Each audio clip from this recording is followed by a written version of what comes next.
Let's go. How's everybody doing? My name is Anthony Brian Logan, and today we got to talk about Moroccan footballer, or as we know over here in the States, soccer player Akraf Hakimi, who has been very smart with his money, which has protected him during his current divorce from his wife, actress Hiba Abouk. Now, this story has blown up all over the internet. Some are saying, hey, you're my hero. You did the right thing. More power to you. City Boys up. Some are going to be critical, talking about, oh, you hate your wife, you don't trust her, all this and that and the third. Personally, I think what he did here was very smart, not just in the terms of marriage and divorce, but also if you have anything you want to protect asset wise. Now, before I go any further into it, let's back up a little bit here to explain what's going on, just so we're on the same page with each other. Now, Hiba Abouk, the wife, filed for divorce in 2023. They got married in 2018 and they got two kids born in 2020 and 2022. So they got very small kids and they've not been married that long. I think actually they got together in 2018, but married like maybe in 2020. So not very long at all, about 3 years of marriage. She files for divorce. They go to court, and she's trying to get assets because this guy is mega rich. You're talking about the sixth richest African footballer in Europe, and these guys make plenty money. I read that he makes between 40 and 60 million per year. That could be wrong. It could be more or less, but it's right around that kind of money. Rich guy, tens, if not hundreds of millions of dollars. She's going to court trying to get the assets for him, trying to split it down the middle. There's just one problem. He does not own anything. Matter of fact, here's an article with them. I won't read the articles. I know the whole story. This is them. You see my man on the left hand side, Akrif, and then his wife on the right hand side, Hiba Abouk. The headline: Divorce drama as Morocco footballer Akrif Hakimi's wife discovers he owns nothing. Now, what does that mean? What does it mean for a multi mega millionaire to not own anything? How does that work? Well, his mom has been looking out for him. You see, 80% of his salary gets deposited into his mom's account. Okay, 80%. And whenever he buys anything, if he does buy anything, I'll talk about that strategy in a minute. If he buys anything, it's never in his name, it's in his mom's name. So when they go to court, if there's a house that he bought, cars that he bought outright, she can't get that because it doesn't belong to him. It belongs to his mom. Technically, he may drive it, he may pay for it, he may utilize it, but it's not in his name. You go to court trying to seize assets, you can't seize assets that don't belong to somebody. Like, let's say, for example, this whole strategy about a lot of rich guys leasing. If you have a very expensive vehicle, it makes more sense to lease. You got a Lamborghini, Ferrari, something like that. Why would you buy that outright? Come lawsuit time, they can seize that. Civil asset forfeiture. You don't want to have that kind of problem. Same thing with houses sometimes. A lot of rich guys will say, I own nothing.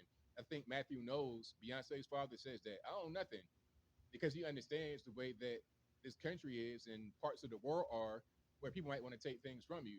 You get into a marriage, domestic partnership, common law wife, you get sued for any little random thing. And, people say, okay, you lost, you got to pay, you got to settle. They can potentially take some of your assets. But hey, I don't have any assets. I don't have any money. Technically, you go to court, it's not in your name. You don't own it. This was brilliant. And what's crazy is that I'm reading. So I don't really get this. Why the heck do you think that people are taking, like, this is the type of mentality that is really, really insane, in my opinion? Because it's like, you mean to tell me that you think people are taking money from you because you won't take care of your kids?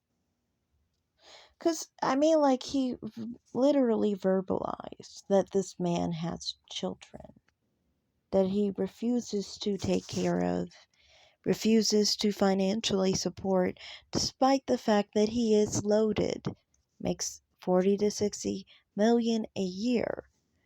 And it's like, okay, so you're saying that it's brilliant that he has chosen to try to find a way to be specifically a deadbeat legally, so then they cannot come after him for child support, a way that they can specifically, you know, not take, supposedly in quotes, I'm saying in quotes, um, his money from him so he can take care of his kids. It's not taking his money, it's just forcing him to not be as deadbeat of a father as he's trying to intend to be. I find it really funny that you are specifically trying to say it's brilliant to be a deadbeat. It's brilliant not to take care of your kids. It's brilliant to basically try to say that people are taking your money because they are trying to get, make your money be provided for your children who you have no sense of decency to take care of, since you are the parent to your own child and you don't even want to take care of your own child. You think that's a good thing. And it's amazing how many black men are specifically co-signing this. And it's like, do you understand what it's saying about you that you're co-signing this? That you're saying that this is a good thing. And then so many, it's not just black men. It's so many conservative black men or supposed conservative black men who tried to claim that they were conservative black men. And then in reality, you're not a conservative black man because you are for the dysfunction and the destruction of the traditional family. You don't want men to be able to provide for their families. You don't want men to step up and take care of their own kids. You'd rather the government take care of their kids, or you'd rather the woman just struggle on her own or something. I don't know. But that's what you would rather happen. You would rather anyone else pay for a man's kids than him paying for his own kids that he brought into this world. So that's all I was just right now pointing out here. Because it's like, do you understand what this is really making you look like? You guys keep saying, oh, the woman's trying to take it. Really, you see it as the woman's trying to take it. When this pertains to the children's well being. This man has 2 children with this woman. And you don't want to think about the well being of those 2 children because you're too busy about man versus woman to care about the children that are involved. You're too busy focus on playing petty games that you think that it's a good idea to encourage people to be deadbeat fathers out here. That's disgusting. And I just want to say for anyone who approved of this, don't you dare try and say that you are a conservative when you support deadbeat fathers. And to all the black men who have co-signed this, you're making yourself out to be stereotypes. You're making yourself look terrible. And it's embarrassing.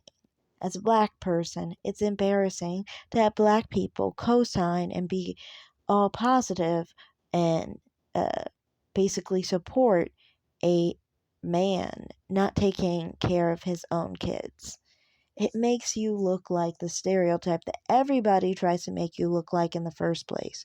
Why do you want to support negative stereotypes made on yourself? So that's all I have to say in this video. Thanks for watching. Like and subscribe. Comment down below and have a great day. Bye, guys.